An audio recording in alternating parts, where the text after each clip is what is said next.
Thank you all for joining me here today. I apologize that this is how we have to communicate, but given the fact that we have a global pandemic going on, this is going to have to do.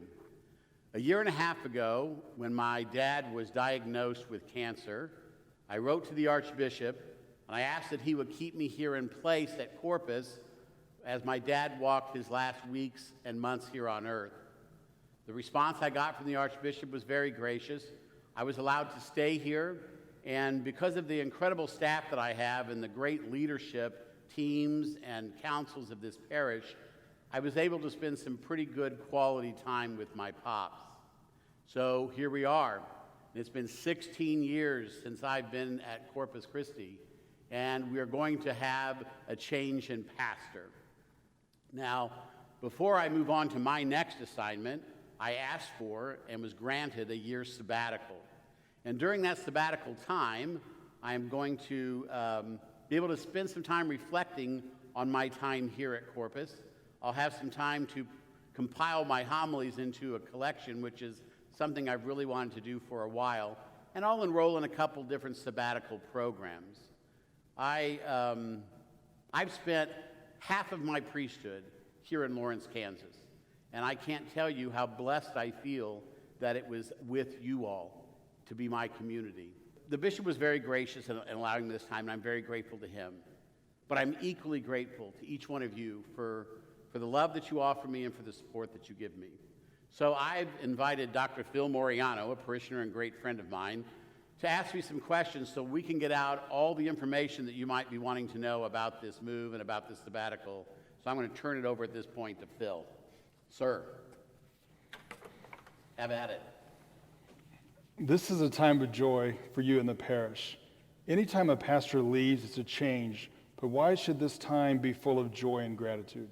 Because I think, given the fact that the bishop has allowed me to stay at Corpus Christi for 16 years, that's really unheard of in the church that we live in today. That was a model that was alive in the church years and years ago. But to stay in a parish longer than 6, 8, 9 years, that's really kind of an amazing thing. And I've been given this opportunity to be among you all as we help to continue to build out this campus and to pay down some debt. So it's a great time of joy, both for the parish and for myself. When you were assigned here a long time ago, what did you think coming into it? Well, I had never visited Corpus Christi in Lawrence before. Archbishop Kelleher had approached me at an event that my father was hosting for Catholic schools in Kansas City, and he asked me if I would consider going to Corpus Christi in Lawrence. I thought to myself, I've never seen it, but I've also never turned the bishop down wherever they've asked me to move. So I agreed to do it, and I remember it was on a Sunday afternoon at some point, after the time I knew I was coming here, that my mom and I drove up to Lawrence on my day off in the early evening, and we peered in the windows of the church from the side, because I had never seen this place except from tin when I was driving around. So we looked like we were casing the joint, but we drove all the way around the place. We looked at where the rectory was. We did this to the windows of the church. So I was grateful. I was happy when I saw it. I love this place.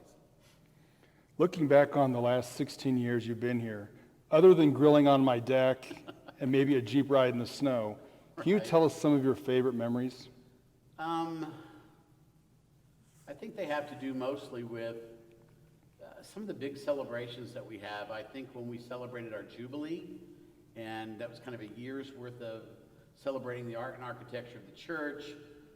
We started an event at that time that we still have for the pillars of the community for people who are 65 and older, which is almost me now.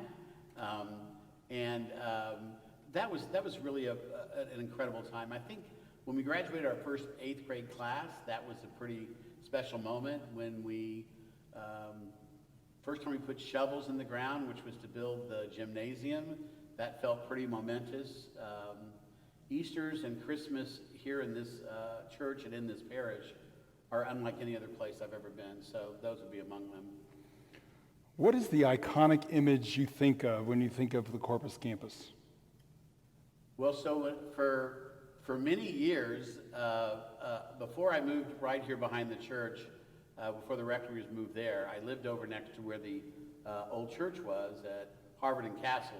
And so for, I don't know, maybe 12 years, I drove from there to here. And so when you hit Wakarusa and you hit the tip of that hill and you come down and come up, to see the rise of the steeple, it's an amazing feeling to me. And I heard from Father Jim and from some of those that were involved in the building of this church that if you look at Fraser Hall on KU, which is kind of the iconic building that everybody sees, if you're sitting in the presider's chair on the altar and you look out through the front doors of the church, they built the church so it was just a little bit higher than Fraser Hall, because KU is incredibly important to this community and we all love them.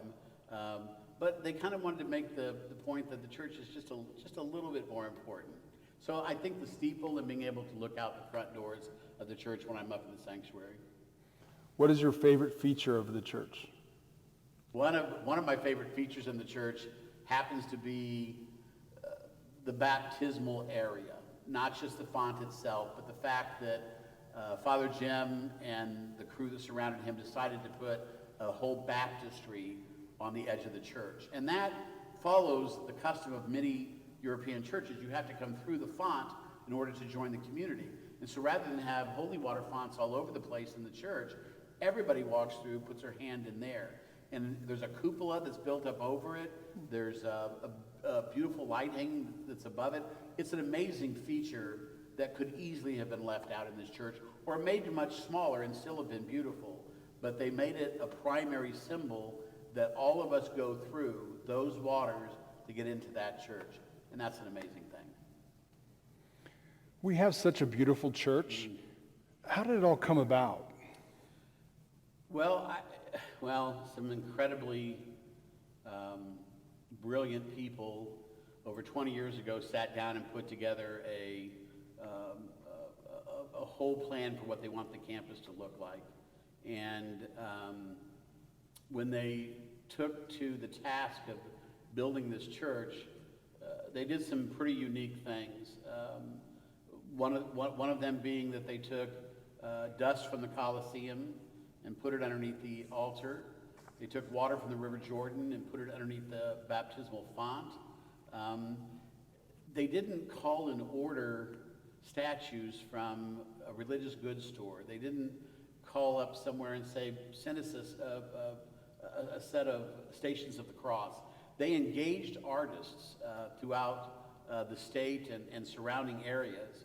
And so that everything you see in this church is an actual piece of art done by some artist, which is what you see in the great churches of Europe when you walk around. It's not stuff they went and bought somewhere. They hired artists and took them in for however long it took to get something done, whether it's the cross up there.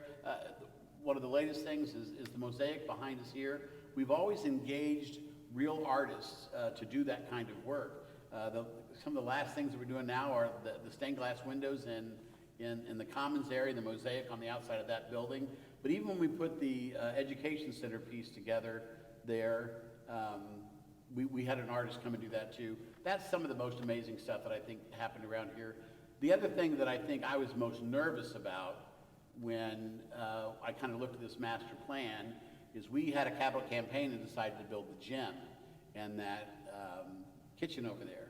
So I forever then worried about how those other pieces were going to fit down in between. And what if I was the one overseeing the place when we realized they weren't going to fit? So much smarter people than I were in charge of putting this thing together. And that's been something that has amazed me always.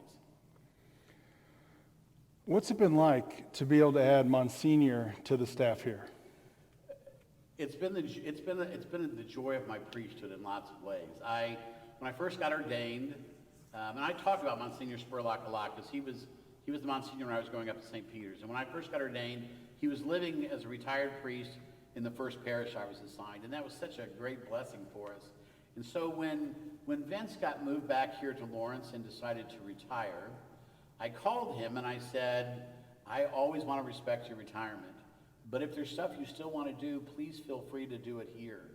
And within a month after that, I think we ordained him the Archbishop of Lawrence. He's well loved by this community, and it's literally been the joy of my priesthood in so many ways.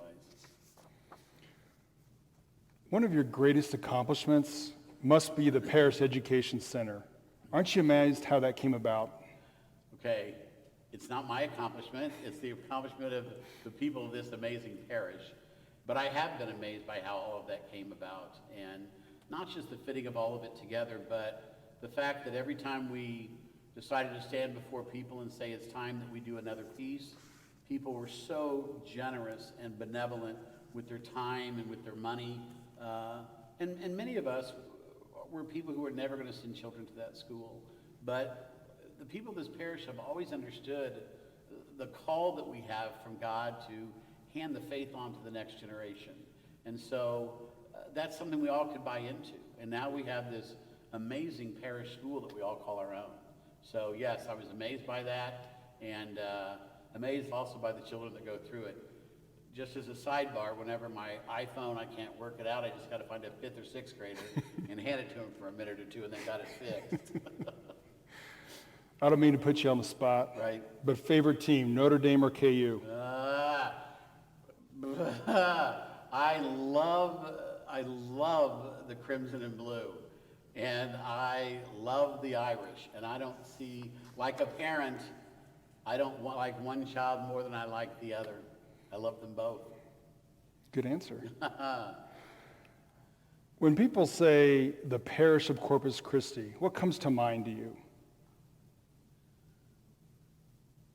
Corpus Christi is a unique place. I was first ordained and lived at Curia of Ars in Leawood for 3 years, Christ the King in Topeka for 2 years, St. Matthew's for about 9 months, and that was also in Topeka. Then I was in Osage City, Scranton, and Lapeer, those 3 parishes down south of here, for a little over 11 years. And I never asked to be moved to any of them, and I fell in love with the people no matter where I was. And the same happened when I got here to Corpus, but I'm amazed by the fact that this is a unique community because, and I don't know if it's the culture of the university or what, but I'm always moved by how much people here are willing to give of themselves, of their time, of the talents that they have. I don't see people, if somebody's hurting, a whole community of people surround them. I've never been a part of something like that, and it's really been a blessing of my life to be able to be a part of something as special as Corpus. That's good. You've affected many people in this parish. What sacrifices do you think you've made for us? I don't know that I have. I've gotten older among you. Maybe that's it. I sacrificed some time. I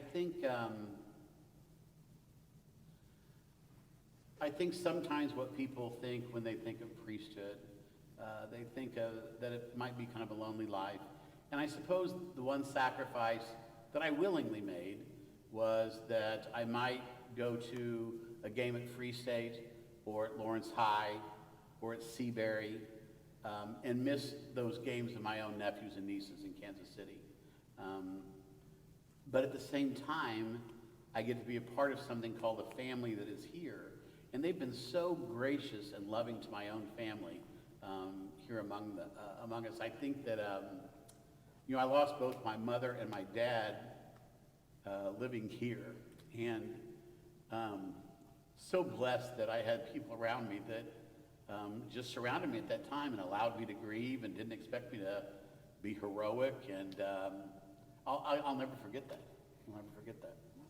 And similarly, you're there for a lot of people who lose also, like my brother. I appreciate that, yeah. Who is going to try to replace you? Well, the Archbishop has assigned Father Jerry Bowles. Jerry he's a few years younger than I am. He was ordained after I was. He hails from Topeka, Kansas. He is currently at Prince of Peace in Olathe. He was at St. Matthew's in Topeka prior to that. And Jerry's an amazing young man with a great sense of humor, a ton of energy.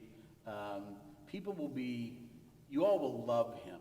And he's really a great guy, and he's looking forward to coming here.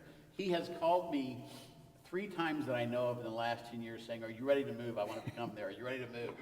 So the fact that this all worked out is a great blessing for the community and for Jerry, and I'm very happy for him. So what lies ahead for you?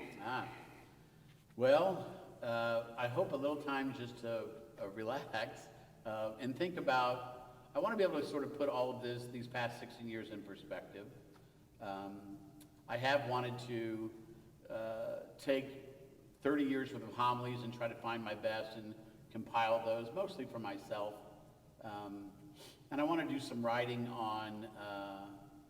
on development programs for elementary schools, because I really worry that the Catholic grade school might be facing, well, I know they're facing very difficult times, and I think I want to do something to write some stuff that I think can help other schools find their way through a new income paradigm.